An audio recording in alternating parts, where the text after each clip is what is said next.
Hello, everyone. My name is Mary Ellen Schroeder. I am the Director of Career Development at the Massachusetts College of Art and Design in Boston, and you have joined us for Ask a Creative Recruiter, what you need to know about entering the job market. You are among other alums and students who are interested in learning more about their options after graduation. And those in the audience today are from art schools, including the Mass College of Art and Design, where I'm from, the School of the Art Institute of Chicago, California College of the Arts, Minneapolis College of Art and Design, Milwaukee Institute of Art and Design, the Cooper Union and Pratt Institute in New York, and other art schools from around the US. And that's why we've asked Creative Circle to talk to you about the industries they serve in various cities and trends that they're seeing and how you can position yourself in the market. Today, we're going to cover the questions that you asked during when you registered for the webinar.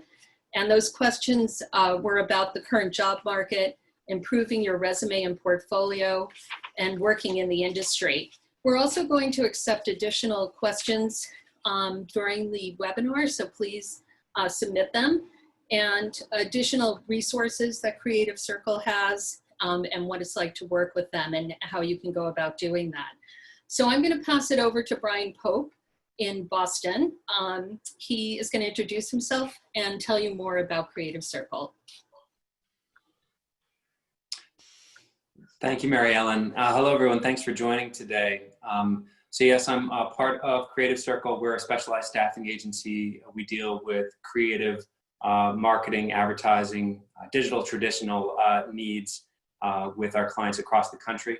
We have 33 offices nationwide, and we formed this panel today specifically to try to address the markets where these schools are located, because of course there's sort of the market at large, but each market will have its own strong suits in industries and requests. And so that's the reason why I have 5 of my colleagues today joining me.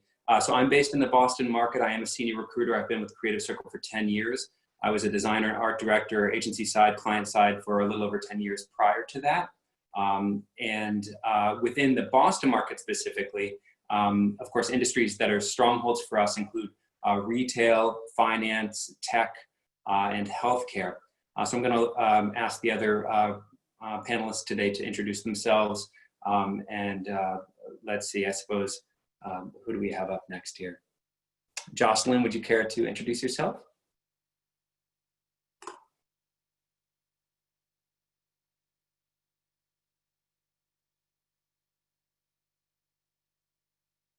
I was muted. Sorry about that. I'm Jocelyn Yant. I've been recruiting out of New York for 13 years. I've actually been with Creative Circle for 14 years. The first year I was recruiting out of San Francisco.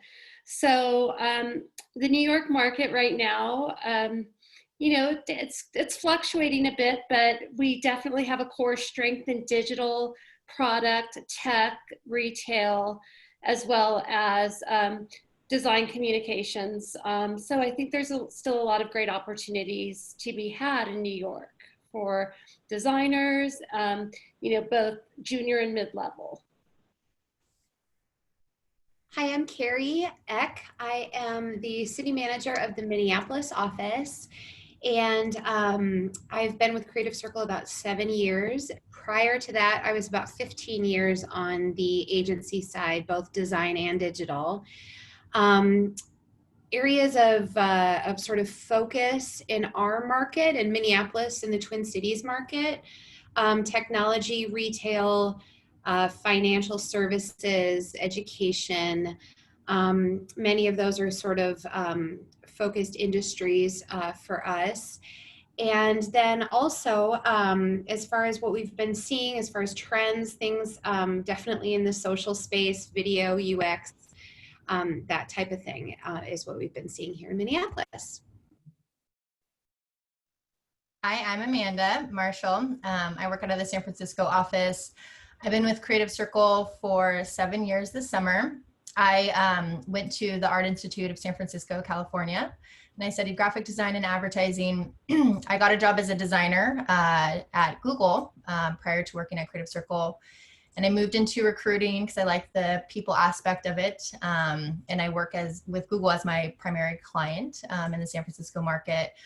For Google, I recruit specifically for user experience, research, product design, and anything like content, digital content wise.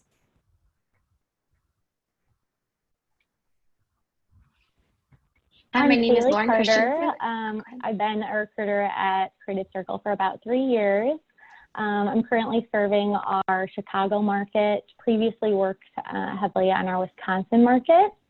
I started my career in graphic design, working in both startup and corporate settings. I think currently in Chicago, we're seeing a lot of requests from the professional services, retail, tech, healthcare, manufacturing space, specifically around digital, social media, and communications. Hi, I'm Lauren Christensen, and I'm a senior recruiter. I've been at Creative Circle for 7+ years, and I've worked now in both the LA and SF markets. What we see a lot in LA is entertainment clients, obviously, as well as retail/e-commerce. And as Amanda mentioned, in SF, a lot of tech clients such as Google, Uber, etc. So what we see a request a lot for are visual designers, UI, UX, even UX researchers, motion graphics folks, and standard designers. So it's exciting to work with everyone.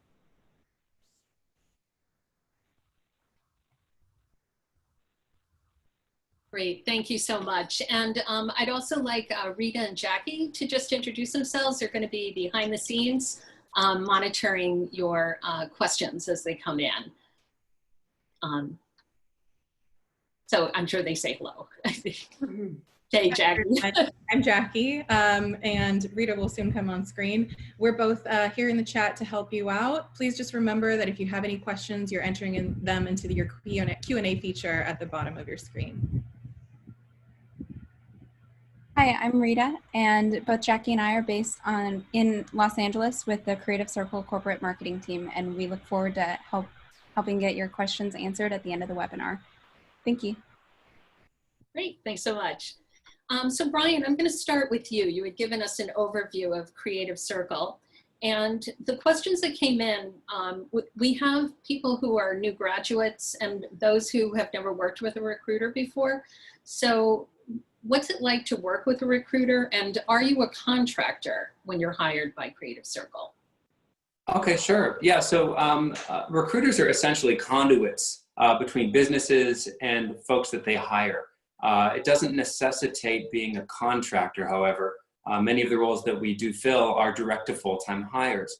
The difference, of course, is if it's a full-time hire, you are working for that company directly. If you are a contractor or freelancing in any capacity, basically Creative Circle would handle that payroll and bill and invoice that company separately. But the structure tends, I mean, of course, there are differences in those two paradigms, but you know, we work on all types of roles, basically in the creative space, looking at that candidate's skill set specifically and trying to make a solid match with that company. Okay. Can you help someone hone their portfolio for a particular market? Absolutely. In fact, a lot of the people that work at Creative Circle, as you've just found, have come up from the creative industry. I myself had a lot of mentorship in my early days as a designer. So, of course, if we can help a candidate be more competitive, it does serve us.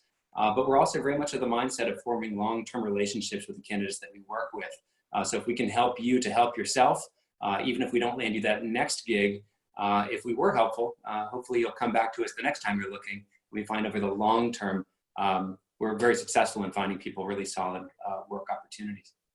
Great, thank you. Amanda, I'm going to direct this question at you because you had mentioned Google as your client. If somebody had a brand or a company that they really wanted to work for, but there were no job openings, would you be able to help them or share information about what that particular company is looking for?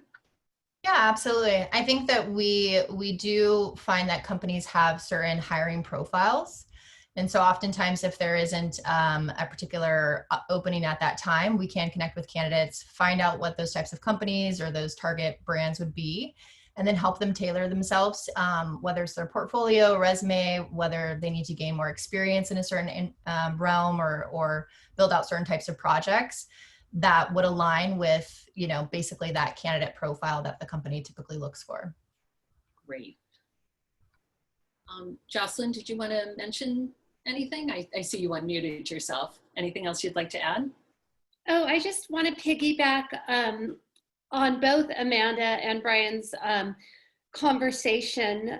I do feel like one of the best things about Creative Circle, I've been here a long time, so I've worked with a lot of, people in the New York market, and every recruiter at Creative Circle in the New York market is absolutely willing to give feedback on portfolios and resumes. And I feel like in other markets, it's similar. I think we really pride ourselves as a company on coaching our candidates and ensuring that they're market ready. So that's absolutely a standard protocol of working with Creative Circle.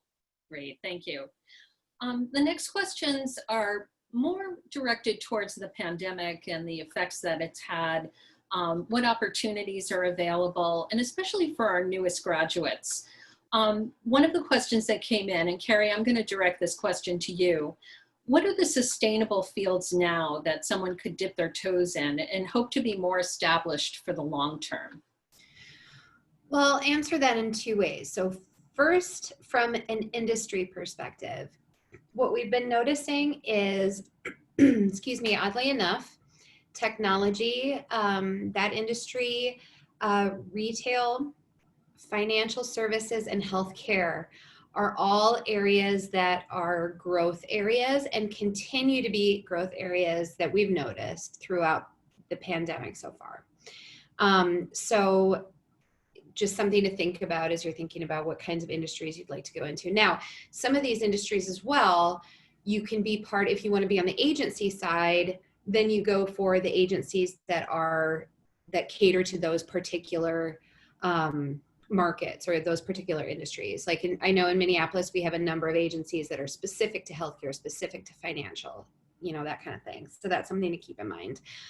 And then as far as skill set is concerned, I think that, and you'll hear from all of us on this, I think it's just a really, really common thing is social content, being able to present information in a way that is both beautiful and functional are things that ways that everybody, and that falls into communications, that falls into PR, it falls into design, anything you can think of. It's all about how to communicate this information effectively. So those are my two.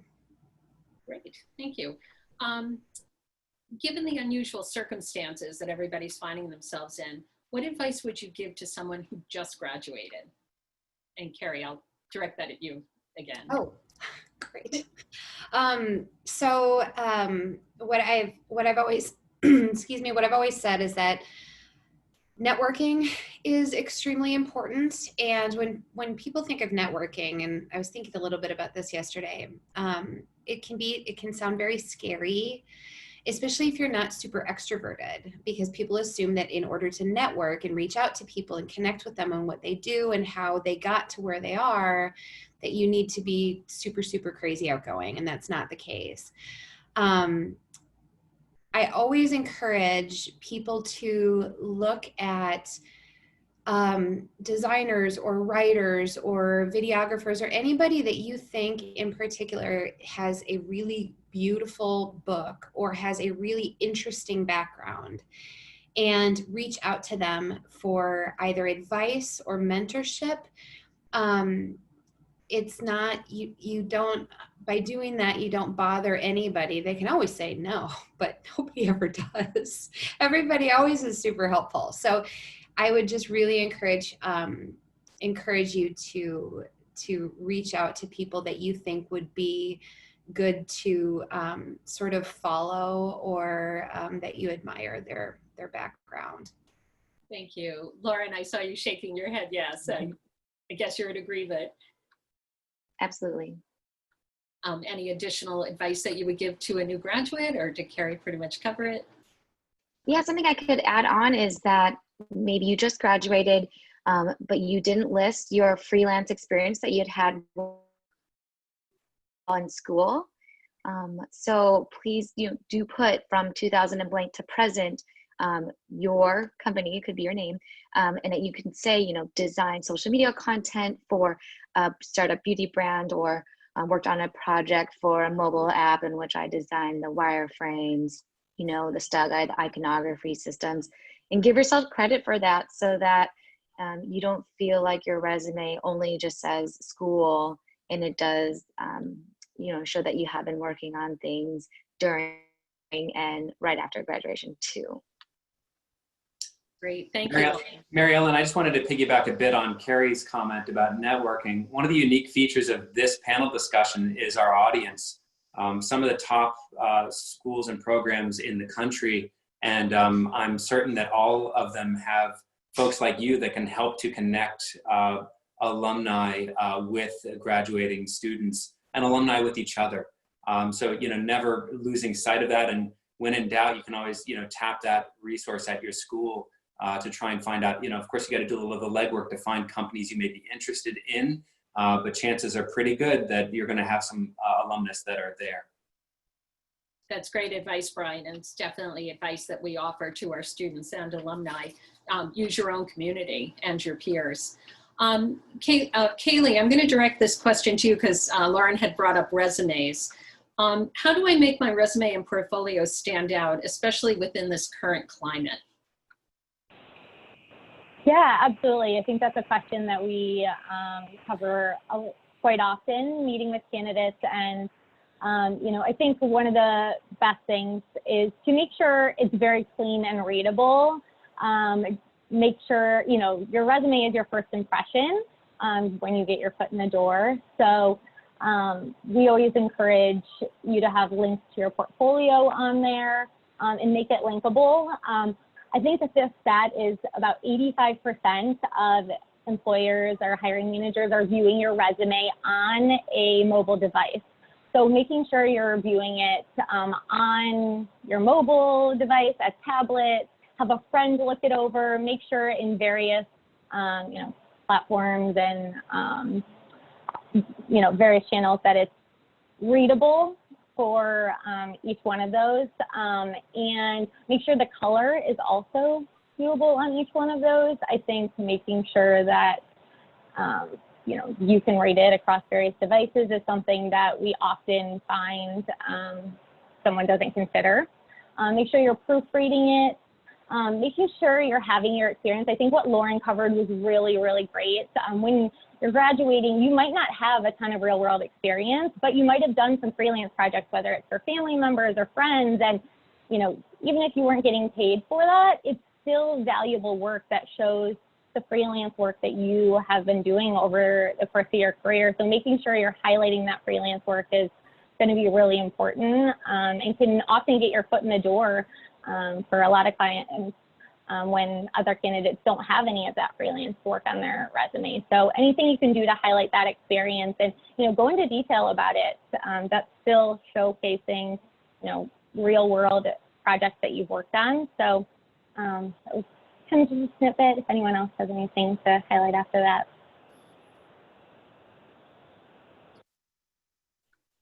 I had mentioned this the other day, but I think that it's an error to have a picture of yourself on your resume. That's a trend we've seen a bit of recently, and I think that the predominant perspective is that that's not necessary. Of course, if you're a graphic designer, having a really nice branding system for yourself is something that you should be doing.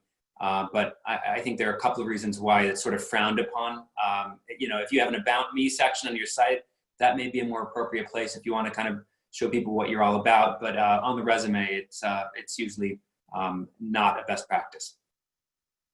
So Brian, I'm going to direct this question to you. you wouldn't have a photo on your resume, but of course you would on your LinkedIn page. How important is LinkedIn for your online presence?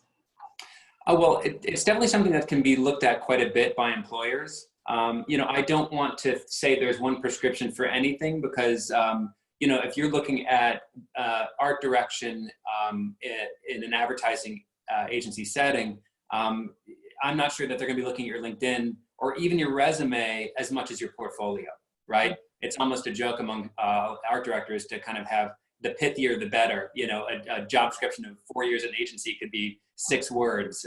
So, know your audience, I think, is certainly important. And then, at LinkedIn, I think it's just something I've seen as far as an error on LinkedIn. You should have a presence there, but making sure that things are very much, they're buttoned up between the resume and your LinkedIn profile. Sometimes even just the difference of a job ending in December versus October, that discrepancy can also kneecap you a little bit. So just a detail-oriented type of thing. That's great advice. Jocelyn, I'm going to direct this question to you about portfolios. Is a PDF portfolio better or a website? The verdict is out on that. There is some subjectivity in this field, and of course with design. I feel like it depends on where you're at in your career. But I think that, a lot of people and a lot of creative directors and design directors do expect a portfolio, a digital portfolio, an online portfolio. Obviously, if you're doing motion graphics or video, that's a must. There's nothing worse than having to click through 17 different Venmo or Vimeo links in order to see someone's, motion work. So I definitely think that it's a necessity. And as you're starting off as well, I think it's a great place to highlight your work, your school work, your freelance work, as well as any spec work that maybe you've done to blow out a campaign. However, if I've met with, over the years, I've met with a lot of designers who still use a PDF. And, if you decide to use a PDF, I think it's really important that you make it very well designed and highlight just a range of your work. I think PDFs work great for packaging designers. I think that if you're a digital designer or a social media designer, there's no reason why you should have a PDF. That should be online. So, there's a bit of argument about that, but I think whatever you do, ensure that your PDF or your website is consistent. Make sure it's well designed. Make sure it covers just a range of your work and your capabilities. And to Brian's point, make sure that there aren't any inconsistencies with typos or inconsistencies about the dates you've worked. Make sure everything matches across across all of your digital presence or your personal brand. And I think I'll throw in social media as well, because that's huge. Everyone has social media accounts these days. I think it's important that your social media accounts also, reflect who you are as a professional. And a lot of people include their Instagram on their resumes or portfolios. That's great, but ensure that it's reflective of how you want to portray yourself to a potential employer. Great, thank you. Kaylee, I saw you nodding your head and you unmuted yourself. One question I wanted to ask you is, this came in as well, what's the best way to show research in a portfolio? Yeah, so as far as like a research designer or a UX researcher? The question or just any? Any, yes. Okay. Yeah, absolutely, absolutely. So we often see, and specifically UX often requires a lot of research, so we see a lot in those portfolios. But having a case study within your portfolio where it's really outlining what the problem was, what the solution was, and all the steps in between. I think especially as a recent graduate or someone at the more junior level, being able to walk through your thought process of the project is going to be really important. You weren't just executing, you understand what the problem was and how you got to the solution, even highlighting information as to if you would go back, what would you have done differently after getting to the final result? It's showing a lot of concepting and thought process throughout that. And I think, in regards to your, I went off a little track there, in regards to your question on how to do that in a digital portfolio, having a section just outlining, starting with the problem. You can even include screenshots or uploads of sketches that you did throughout the process, and then including a blurb at the bottom of the final solution, including color palettes, all of that in between. But I've often found, at least in the Chicago market, that clients react really, really well to showing step-by-step processes through some of those projects. Again, it's showing how conceptual you can be. Great, thank you.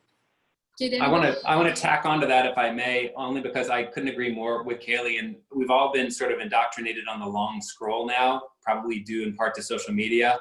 So no one seems to mind too much this idea of just continuing, but trying to prioritize that accordingly. I sometimes joke that you want to give away the ending, because sometimes I see portfolios that begin at the beginning of the process, and then you've got to go all the way down to see the final product. So give this kind of spoiler showing the final product, and then maybe a horizontal rule or something, and then you can get into real deep dive process and research stuff. But that, I think, is kind of the preferred approach, just to make it easy for the user to see what they're looking for first. Great, thanks, Brian. Did you want to add any comments, Amanda? I saw you shaking your head in agreement. No, I totally agree with that. I think it's, when people who are looking at your portfolio, you only have their attention for a very short amount of time. And I think it's really important to show them what they're looking for in the beginning. And then you can walk through the whole process, and you can talk about the problem and, the different methods to get there. But, if you have to wait till the end, sometimes they don't always get there. So I totally agree with Brian.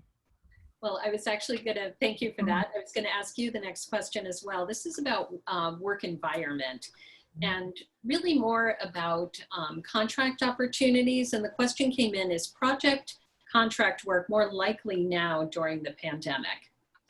Yeah, absolutely. So, we at Creative Circle, we lean a little bit more towards contract in general, but I would say just with the pandemic, a lot of companies don't know what their plans are going to be, next year. So we've seen a downturn in full-time positions, an uptick in contract, because there is still work to be done.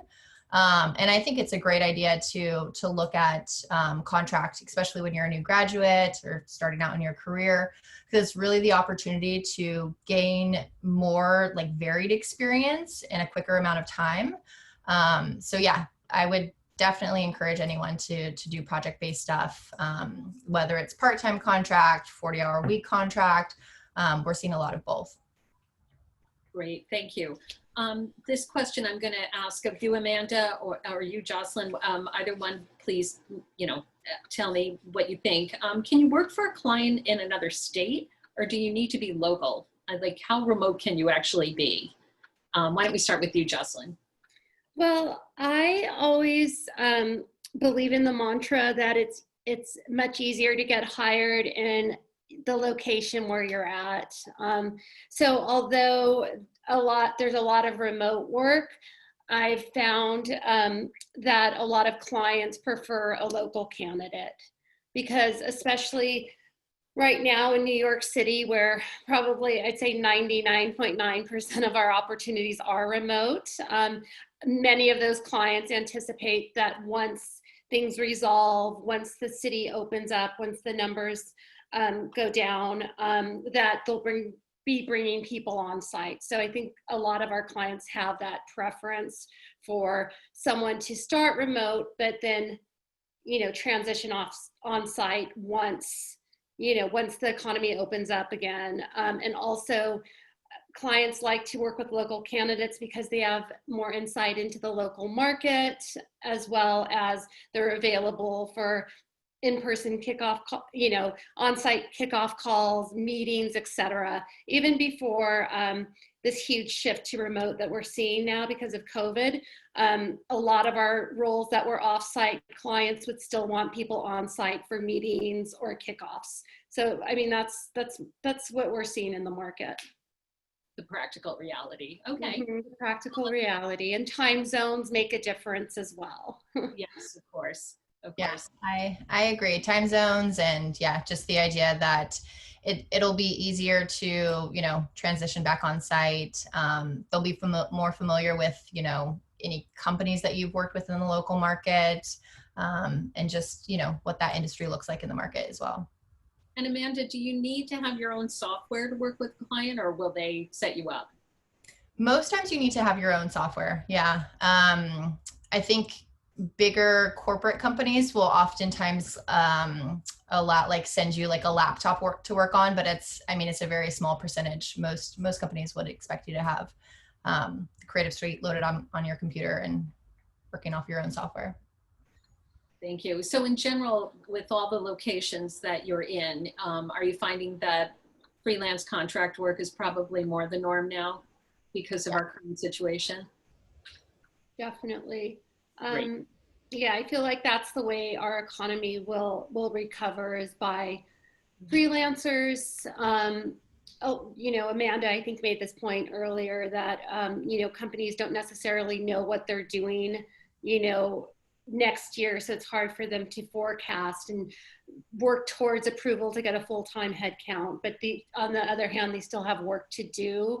And, you know, just think freelance is great for everyone involved too, because as a recent grad, it's giving you an opportunity to really get to, it's an easier entry into the market than maybe just looking for a full-time job, because a lot of clients, you know, if someone has 80% of the requirements, they'll hire someone freelance. But if it's a staff position, they're looking for someone with 110% of the requirements. So it's a great way to also get experience, build your resume, build your portfolio, and, you know, just garner those professional skills. We all start somewhere, but I think freelance is a really wonderful place to be. And I think that there'll be a lot of freelance through, you know, the next year, probably, is what I'm anticipating.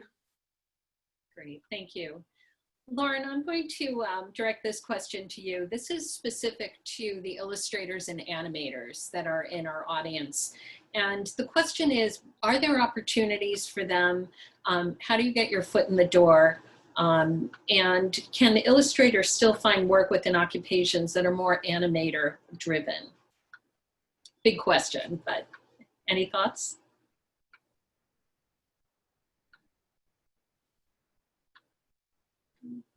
I can take this one.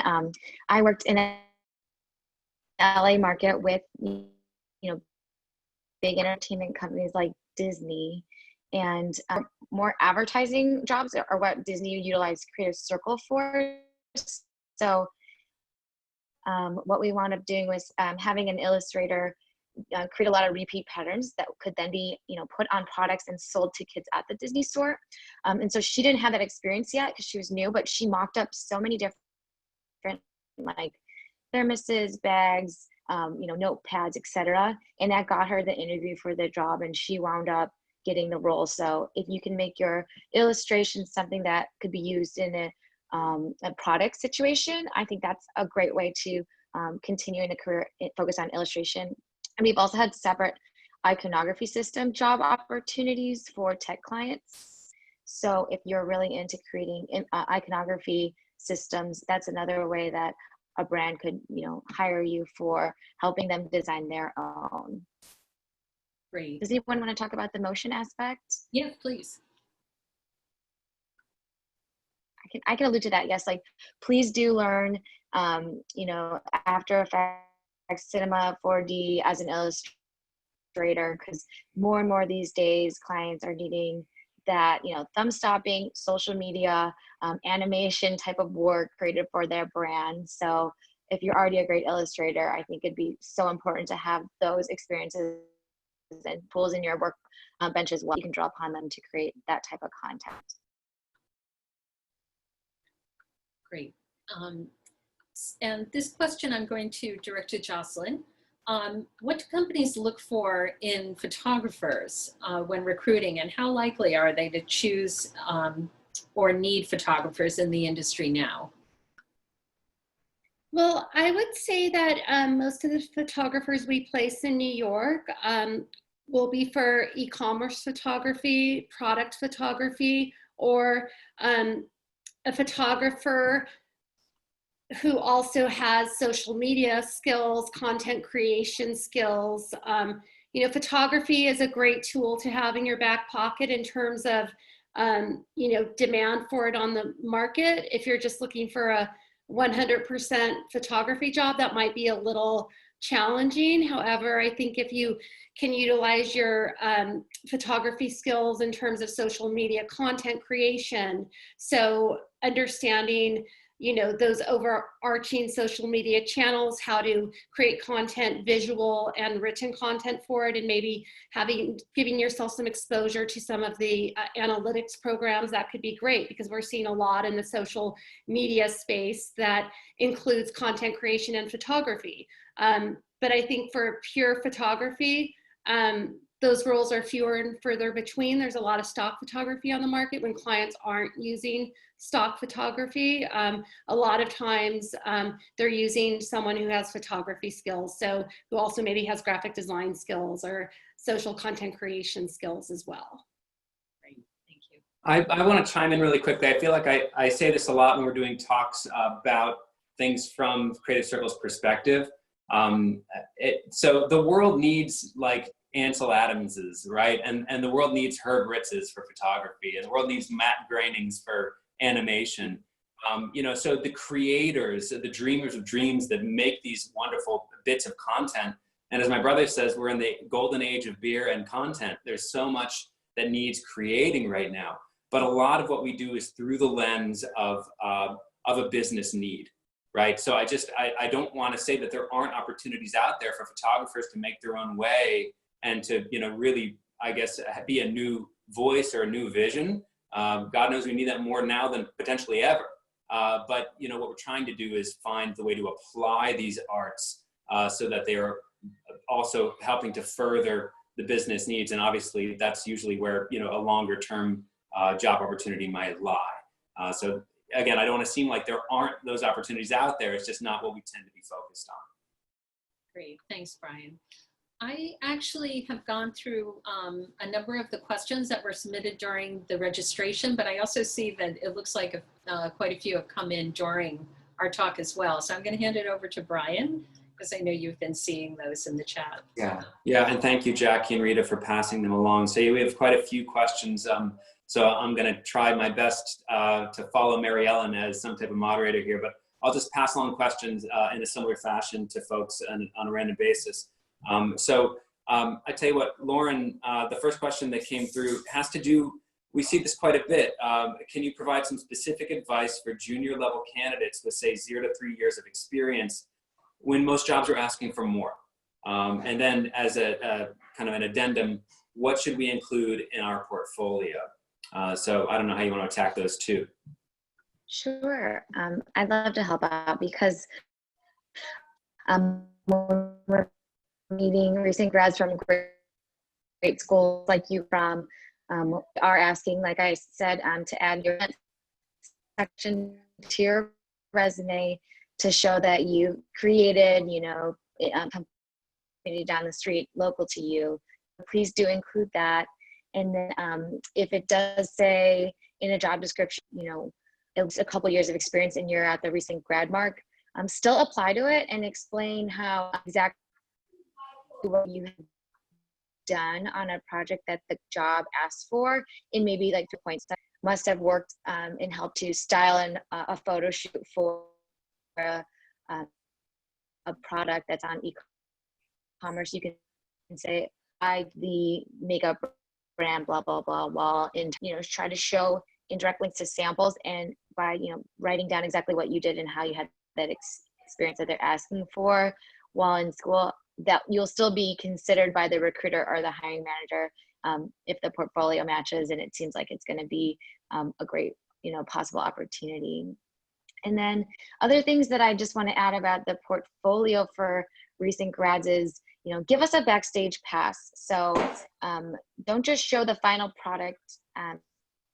Just please also include any wireframes or sketches like we mentioned earlier, so that we can see your process as a junior person and really know that you didn't just execute what you were told to do by a professor, but that you actually had the whole entire design thought process behind it. So we love it when you peel back the curtain and show us that you could do the same thing at that agency or at that particular company. We'd really appreciate that. Thanks.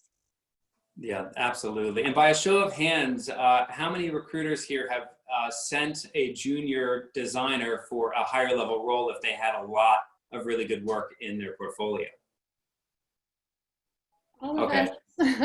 Totally, to a degree, right? I mean, it's interesting that this question says 0 to 3 years, because that's typically what we may call a junior designer. Once you get to around 3 years, we might say, you're stepping into mid-level or just designer. If we're talking design, I think those terms do apply to videographers or anyone else. The earliest we might see senior enter maybe 5 years, though that may be considered premature by some, but that's probably the earliest I would expect to see that title. So, if you see something listed as senior in your recent graduate, just today I submitted someone for a role, it's a senior role, and she's a junior copywriter, but very talented. And I conceded that she may not be for this role, but she has a lot of work that may be of interest. So, it's never, I think, harmful to throw stuff out there, but also recognizing how much of a reach it is. That may be a good way to approach that. Any other thoughts on that before I move to the next question? Okay. So next question is, what are skills that I need if I want to go into the tech industry as a design researcher or UX designer? Is there anything specific, are there any specific skills from art school that you need if you want a job in the tech industry specifically? So I suppose this might be a good one for you, Amanda, just being our other compatriot in San Fran. Yeah, absolutely. So UX design and research is probably one of the hardest industries to break into as a junior candidate. We rarely see more junior level UX design roles come through. And I think it has something to do with, there's a lot of critical thinking and a bit more strategy involved in that versus general application. So when I'm working with candidates who maybe they've done a UX boot camp or they're trying to break into that industry, I'll often, look at what experience they have prior to that and see how they can kind of use that to their advantage. So for instance, if somebody who, is a digital designer and they're looking to move more towards the UX field, I would almost say it would be better to target companies that have UX design as a big core part of their business and kind of go in more as a visual designer, somebody who can do more of the production, the application, actual churning out visuals. And then eventually you can, if you're working within a product group and working within a user experience team, you'll have that opportunity to do more of those projects. But just coming strictly out, trying to go into UX design can be pretty challenging. And Amanda, are you seeing more fluidity in tech companies between visual and UX once in the door? Absolutely, yeah. I once hired an art director as a visual designer at HP, and honestly, 6 months later, he was a UX designer. Yeah. They just work so closely. So it's definitely a crossover you can make once you're in the door, but I would focus on the skills that you have. I think that's super advice. Thank you. Mm-hmm. I'm going to try and get through as many of these as we can. Just as a time note, it's 2:44. I believe we go till 3, so we probably have another 10 minutes or so to field these questions. And feel free to put it in the chat section if you have any, please. What's the best path toward becoming an art director if I majored in film and English at a big research university? Well, that's an interesting one. So again, we're talking about pivoting. This is probably a similar topic. Jocelyn, maybe, being in New York, I'm sure you've seen your fair share of art directors. What advice would you give to an aspiring art director that maybe has a film and English background? Everyone starts their career somewhere. So it's great to have that idea of where you want to go.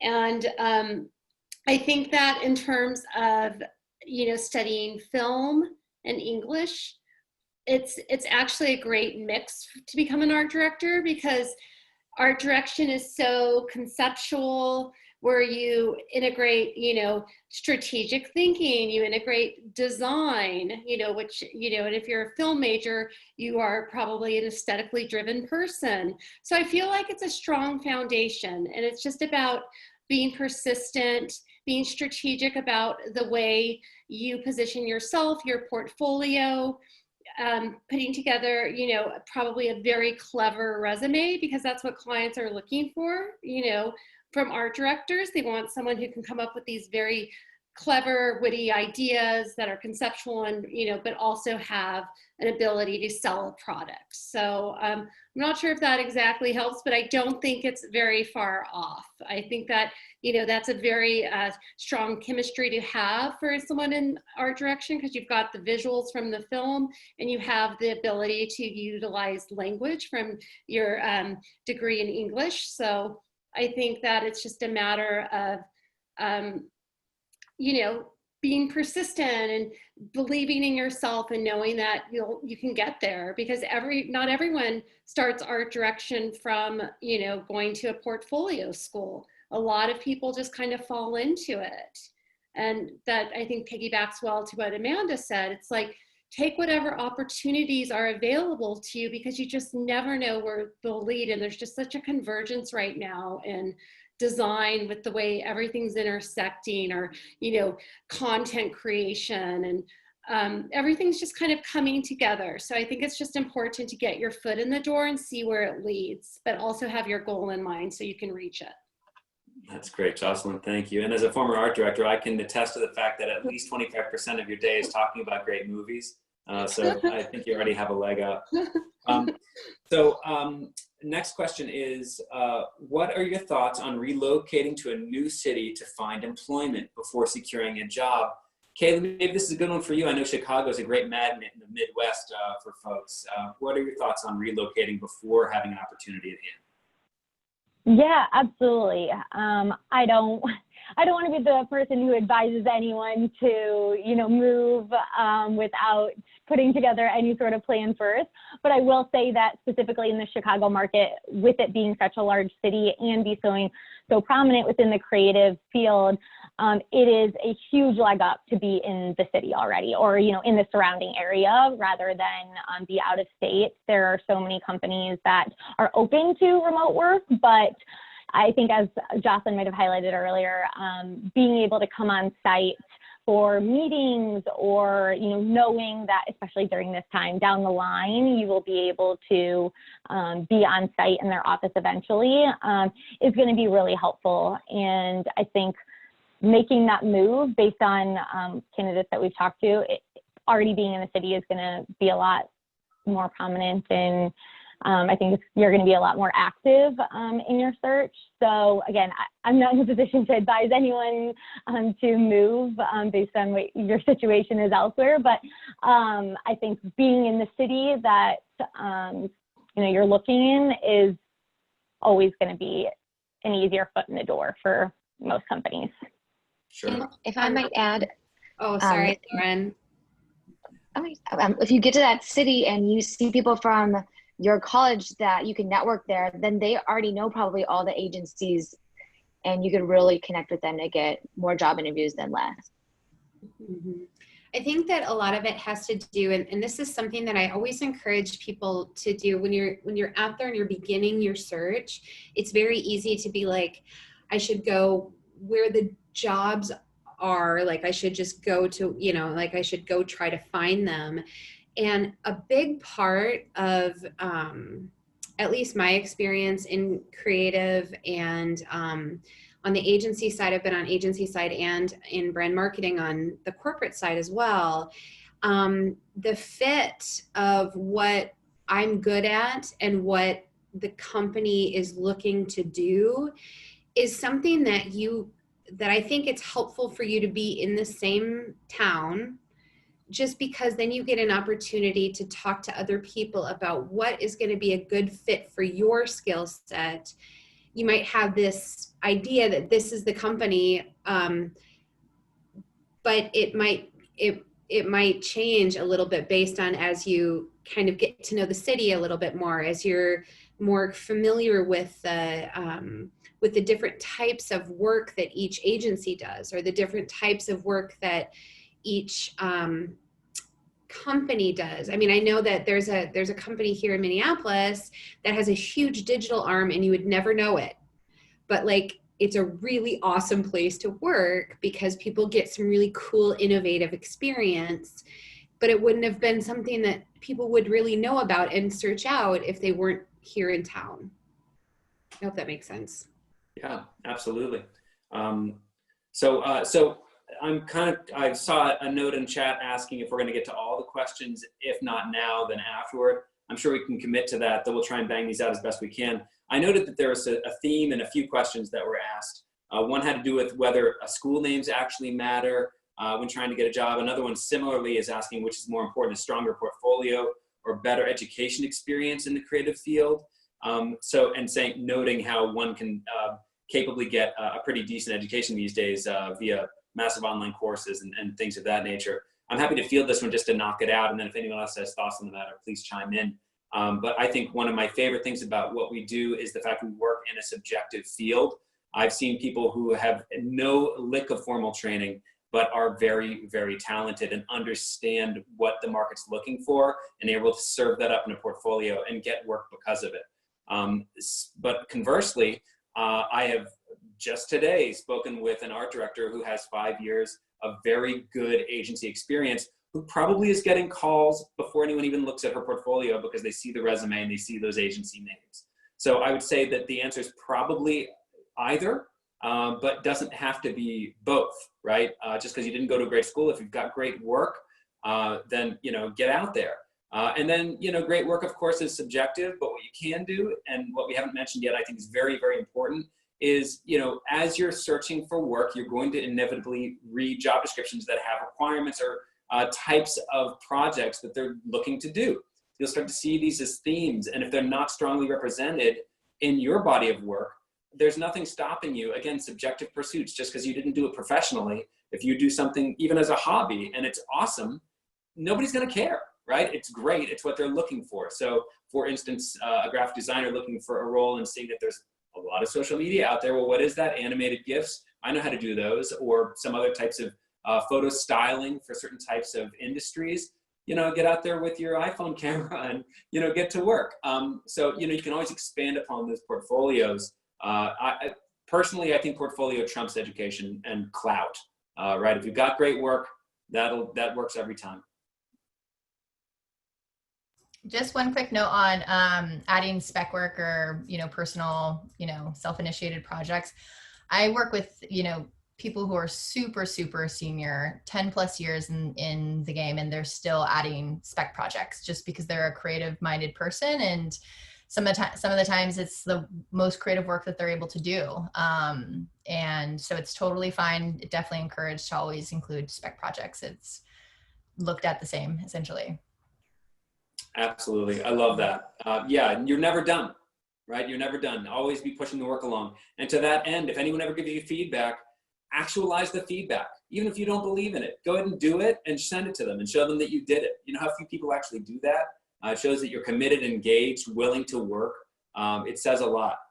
So I'm getting prompted from our stellar marketing team that we probably need to wrap this up. So I've got maybe one other question I'll try and throw out now, and then we'll just start to close things out. So some of these have to do a bit more with Creative Circle. I think we'll kind of get into it a little bit in the closing statements here. If I'm not hearing back from any job applications, am I doing something wrong, or should I change my application process? I think that's a pretty good question to end on. Does anyone want to volunteer to take that one? I'll share a few thoughts. I think it's important to remember that any kind of job search in a very good market or bad market, it takes a lot of work. We're just in an exceptionally strange market right now, but I think it's important to be persistent. But if you find that something's not working, change it up a little bit, add some more things to your portfolio. Add some more spec campaigns, blow out, if you have a portfolio with some graphic design, a graphic design project, blow that project out in that branding system, do a logo, maybe do some social media skins, so constantly work towards your goal and don't be stagnant, and just, keep trying, keep applying, try other methods, try applying for jobs on LinkedIn, try networking in alumni associations. If you, I think it was Carrie who made this point earlier, if you have a network, utilize them. If there's someone whose work, there's a designer whose work that you follow and admire, reach out to them, because if they don't have a connection, they might know someone who does. So I think it's important just to, be persistent, work hard, and know that, everyone starts where you're at right now. Every creative director, design director, senior animator, senior videographer, they all started somewhere. So it's a process. So allow yourself to kind of embark upon that, and, be open to change. Don't get married to your portfolio. Don't get married to the way your resume is formatted. If you ask for advice, if you think that something's not working, change it up and see what the results are. There's a lot of testing that goes on, and, be open to that, and be open to change, and be open to feedback. As Brian said earlier, if you're a teacher or friend or a trusted design colleague is giving you feedback like, oh, I like this, but it could be better, change it. It's probably really easy to get emotionally attached to design, but I think it's important to remember that it's a commercial pursuit. So. I love it. Thank you, John. Everyone's nodding along with you, so I'll take that as a consensus. And just want to thank the panelists again for your thoughts here. I am of the firm belief that you sit in a recruiter seat for a few years, and it is a perspective that few others gain. You get to see in the aggregate what's successful, who's being placed, who's not, what clients are honestly thinking as they're making hiring decisions. So it's nice to have this time for feedback. We want to offer anyone who's joined us today additional resources to view. So we have a number of great articles that we pulled and some original content. So please have a look. It's all listed on our site, creativecircle.com. Poke around there. There's always such great stuff up there. I mean, I don't want to sound like I'm just drinking the Kool-Aid, but our marketing department does a really good job of pulling some really good thought leadership pieces from across the industry. So check it out when you get a chance. And then finally, I had this discussion yesterday as we were gearing up for this with all the recruiters. We all have benefited from those giving back, and we want to do the same. If you're interested in working with Creative Circle, that's great. In fact, typically you'd want to go to our site and see if there are jobs that look good to you. Please, I'd encourage you to do that. You can apply directly there. However, because you took the time to come to the webinar today, all of the recruiters today in the regions are more than happy to engage with you directly. So if rather than trying to put a list of answers and publish them, I suppose if you have any specific questions, please take down your representative's email address and feel free to email us directly. Just because you're not, if you'd like to work with Creative Circle, great. If not, that's fine. If you have questions about your portfolio, at this point, we'd be happy to just offer whatever advice or guidance we can to help you along in your path. And with that, I will say thank you very much to Mary Ellen for being our moderator and for all of our attendees and panelists today. I think it's been a really illuminating discussion. Thank you and stay safe. Thank you very much. I also want to follow on with Jocelyn's comments. You have a built-in community from whatever college or university you've attended, and about 60 to 80% of people find their job through networking. So it really echoes what the panel has said. LinkedIn, I promise you, there are thousands of alumni from your institution who are on LinkedIn, and you can find them. Your alumni relations office can be helpful to you. And of course, your career services office can point you in the right direction as well. So I would encourage you to bring Creative Circle into your network of people who can help you. And I also want to thank you for your time. And I hope everybody enjoys the rest of their day. Thank you.